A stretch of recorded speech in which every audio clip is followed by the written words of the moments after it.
November 15ನೇ ತಾರೀಕು ಮುಖ್ಯಮಂತ್ರಿ ಬದಲಾವಣೆ ಆಗುತ್ತೆ. ಸಿದ್ದರಾಮಯ್ಯನವರು ಅವತ್ತು ಕೆಳಗಿಳಿತಾರೆ ಅಂತ ಆರ್ ಅಶೋಕ್ ಹೇಳಿದಂತ ವಿಚಾರಕ್ಕೆ ಸಂಬಂಧಪಟ್ಟಂತೆ ಆರ್ ಅಶೋಕ್ ಯಾವಾಗ ಜ್ಯೋತಿಷ್ಯ ಕಲ್ತ್ಕೊಂಡಿದ್ರು ಅಂತ ಬೆಂಗಳೂರಿನಲ್ಲಿ ಗೃಹ ಸಚಿವ ಡಾಕ್ಟರ್ ಜಿ ಪರಮೇಶ್ವರ್ ಪ್ರತಿಕ್ರಿಯೆ ಕೊಟ್ಟಿದ್ದಾರೆ. ಆರ್ ಅಶೋಕ್ ಜ್ಯೋತಿಷ್ಯ ಯಾವತ್ತು ಕಲ್ತ್ಕೊಂಡ್ರು ಗೊತ್ತಿಲ್ಲ, ಅದು ಯಾವತ್ತು ಕಲ್ತ್ಕೊಂಡ್ರೋ ಏನೋ ಅಂತ ವ್ಯಂಗ್ಯವಾಗಿ ಪ್ರತಿಕ್ರಿಯೆ ಕೊಟ್ಟಿದ್ದಾರೆ. ಈ ತರಹದ ಬೆಳವಣಿಗೆಗಳು ಯಾವುದೂ ಇಲ್ಲ ಅಂತ ಹೇಳಿದ್ದಾರೆ.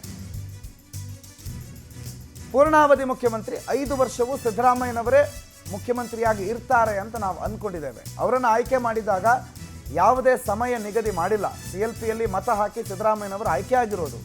CLP ನಾಯಕರು ಅಂತ ಹೈಕಮಾಂಡ್ ಘೋಷಣೆ ಮಾಡಿತ್ತು. ಆ ವೇಳೆ 2.5 ವರ್ಷ ಅಂತ ಯಾರೂ ಹೇಳಿಲ್ಲ. ನಮ್ಮ ಮನಸ್ಸಿನ ಪ್ರಕಾರ ಅವರೇ 5 ವರ್ಷ CM ಆಗಿ ಮುಂದುವರಿತಾರೆ ಅಂತ ನಾವು ಅಂದ್ಕೊಂಡಿದ್ದೀವಿ. ಈ ಮಧ್ಯೆ ಹೈಕಮಾಂಡ್ ಏನು ತೀರ್ಮಾನ ಮಾಡುತ್ತೋ ಗೊತ್ತಿಲ್ಲ ಅಂತ ಬೆಂಗಳೂರಲ್ಲಿ ಮಾತಾಡಿದ್ದಾರೆ. ಆರ್ ಅಶೋಕ್ ಏನಂದ್ರು ಮುಖ್ಯಮಂತ್ರಿ ಬದಲಾವಣೆ ವಿಚಾರಕ್ಕೆ ಸಂಬಂಧಪಟ್ಟಂತೆ ಮತ್ತು ಅದಕ್ಕೆ ಪರಮೇಶ್ವರ್ ಪ್ರತಿಕ್ರಿಯೆ ಏನು ನೋಡಿ. ಸಿದ್ದರಾಮಯ್ಯನವ್ರಿಗೆ ಜನನೇ ಚೆಂಬು ಕೊಡುವಂತ ಕಾಲ ಬೇಗ ಬರ್ತಾ ಇದೆ. ಈಗಾಗಲೇ ರಾಜ್ಯದ ಜನರಿಗೆ ಚೆಂಬು ಕೊಟ್ಬಿಟ್ಟಿದ್ದೀರಾ. ಪೆಟ್ರೋಲ್ ಅಲ್ಲಿ ಚೆಂಬು ಕೊಟ್ಟಿದ್ದೀರಾ, ಹಾಲಿನ ತೆರಿಗೆ ಹಾಕಿ ಚೆಂಬು ಕೊಟ್ಟಿದ್ದೀರಾ, ನೀರಿನ ತೆರಿಗೆ ಹಾಕಿ ಚೆಂಬು ಕೊಟ್ಟಿದ್ದೀರಾ. ನಿಮ್ಮ ಉಪಮುಖ್ಯಮಂತ್ರಿ ಹೇಳಿದಾನೆ, ಏನಪ್ಪ ಎಲ್ಲ ಫ್ರೀ ಅಂತ ಕೊಟ್ಕೊಂಡು ನಾವು ಇರಕ್ಕಾಗ್ತೈತಾ? ಮುಗೀತು ಫ್ರೀ ಎಲ್ಲ. ಏನ್ ಫ್ರೀ ಅಂತ ದೊಡ್ಡ ಭಾಷಣ ಮಾಡ್ತಾ ಇದ್ರಲ್ಲ, ಈಗ ಅವ್ರೇನ್ ಹೇಳ್ತಾ ಇದಾರೆ? ಫ್ರೀಗಳು ಇಲ್ಲ ಇನ್ಮೇಲೆ ಅಂತ ಹೇಳ್ತಾ ಇದ್ದಾರೆ. ನೀವು ಫಸ್ಟ್ ನಿಮ್ಮ ಸರ್ಕಾರದಲ್ಲಿ ಇರೋರಿಗೆ ಫಸ್ಟ್ ಬುದ್ಧಿವಾದ ಹೇಳಿ, ಆಮೇಲೆ ನಮ್ಗೆ ಹೇಳಿರೋ ಬುದ್ಧಿವಾದ.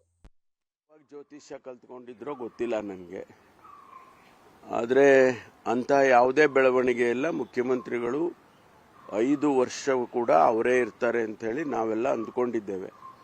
ಅವರನ್ನು ಆಯ್ಕೆ ಮಾಡಿದಾಗ ಸಮಯ ನಿಗದಿ ಮಾಡಲಿಲ್ಲ. ನಾವೆಲ್ಲ ಅವರಿಗೆ ಆಯ್ಕೆ ಮಾಡಿದ್ರು, CLPಯಲ್ಲಿ ಆಯ್ಕೆ ಆಯಿತು, ಮತ ಹಾಕಿದ್ರು. ಆ ಸಂದರ್ಭದಲ್ಲಿ ಅವರನ್ನು ಆಯ್ಕೆ ಮಾಡಿದ ಮೇಲೆ ಅವರನ್ನು CLP ನಾಯಕರು ಅಂತ ಘೋಷಣೆ ಮಾಡಿದರು.